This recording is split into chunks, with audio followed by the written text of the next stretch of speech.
the best of the week on Relevant Radio. Joining us live from the Chicago area is Morning Air regular contributor Mary Hallan FioRito, who spent a week in Rome for the Conclave to help us better understand the Holy Father's Chicago upbringing and what it might tell us about the kind of Pope that he will be. Mary's an attorney, public speaker, and commentator on issues involving Catholic Church teachings, administration, and religious freedom. She holds the position of Cardinal Francis George Fellow at both the Ethics and Public Policy Center and the De Nicola Center for Ethics and Culture at the University of Notre Dame.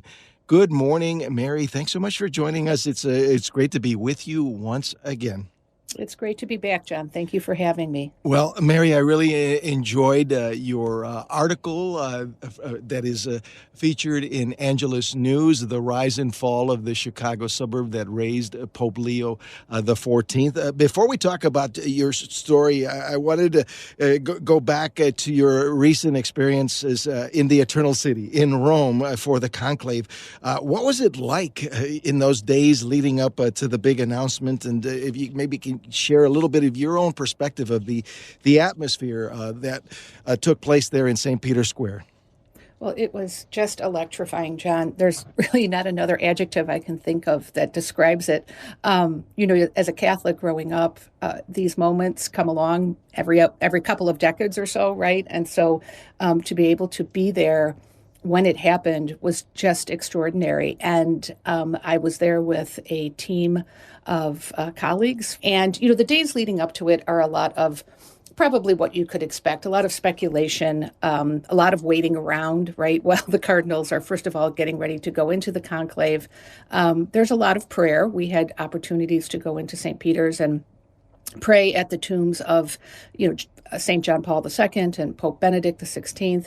That was very, very moving. And then once the cardinals went into the conclave, it was just sort of a watch and wait sort of atmosphere. And again, with a lot of people speculating, and some quite correctly, actually, that Cardinal Prevost actually had a chance. There was sort of an old rule of thumb that's now been broken, that no American could ever be the Pope because you wouldn't want all of the world's powers consolidated in one particular country. But the Italians called Cardinal Prevost, then Cardinal Prevost, now our Holy Father, the least American of the Americans, because he had served all of his episcopal ministry in the country of Peru. And in fact, he's a dual citizen with Peru, though he came back to Illinois, to vote in primaries and things like that. So he certainly didn't denounce his American citizenship.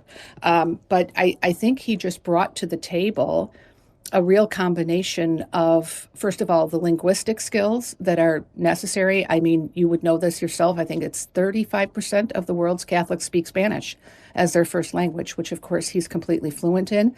Obviously, completely fluent in English, being an American. And English has sort of replaced French in the world now as the kind of international language that all diplomats need to know, at least at some level. And then, of course, he speaks fluent Italian because he's been living in Rome for years now, working in the Congregation for Bishops. So he had all those sort of hard skills, but I think also, too, the temperament. So it was a real possibility. There were a couple of different Chicago area television stations who were there who really had to lobby to get to be able to go. And, one of them told me, their political reporter, I had to just say to the general manager, listen, if there's ever an opportunity for there to be a Pope from Chicago, this is the year. And so we were, there was the first vote was Wednesday evening, and there was only one vote. And then it was a 2.5-hour wait until the black smoke arrived. And so that was, again, a lot of standing around and waiting, but we didn't expect it to be white anyway. And then Thursday, the day is divided up into blocks. So there's 2 votes in the morning block and then 2 votes in the afternoon block. So the 2 votes occurred in the morning. We saw black smoke just before lunch, and then everyone broke for lunch, and then they all went back in for the second block. And then on that first vote in the second block, the cardinals agreed on the new Holy Father. And so that was about 6 o'clock Rome time. No one was really expecting anything until the next morning. Friday morning is sort of where all the bets were on. And so we had just sat down to dinner in a little restaurant right near St. Peter's. And I looked down at my phone and there was a text message from my brother saying white smoke. And so I said white smoke to the table. And then the waiter came running out and said, Bianco Fume, and the entire restaurant, John, got up and started to run. And I hope you were wearing crowds. gym shoes. I was. Yes, everybody wore very comfortable shoes because we knew, there was always that possibility. And then everyone, of course, the police trying to keep the crowds from becoming dangerous, kind of making sure people were at least going into the square in an orderly way. And then you hear the bells peal.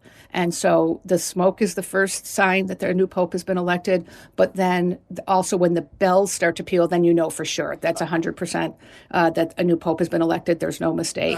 Were you in the square when you heard yes. the famous Habemus Papam, and then yes. you hear our Holy Father's name in Italian, Robert Francis Prevost announced, and Pope Leo XIV in Italian in very dramatic fashion.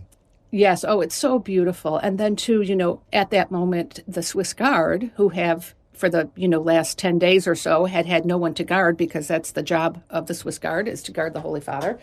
They come marching back in procession, in formation, and they take their places on either side of the loggia, that porch that's there.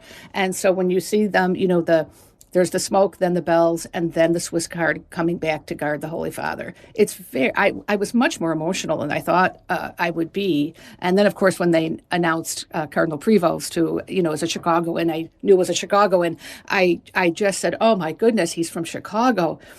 We have a pope from Chicago, and happened to be standing near an NBC national reporter who said, "Are you from Chicago? Can I interview you?" And I said, "Sure." And so I don't even know what I said, though. My children tell me I was on some kind of Instagram or TikTok or something like that. But it was just, a moment. We talk about bucket lists. It was a complete Catholic bucket list moment.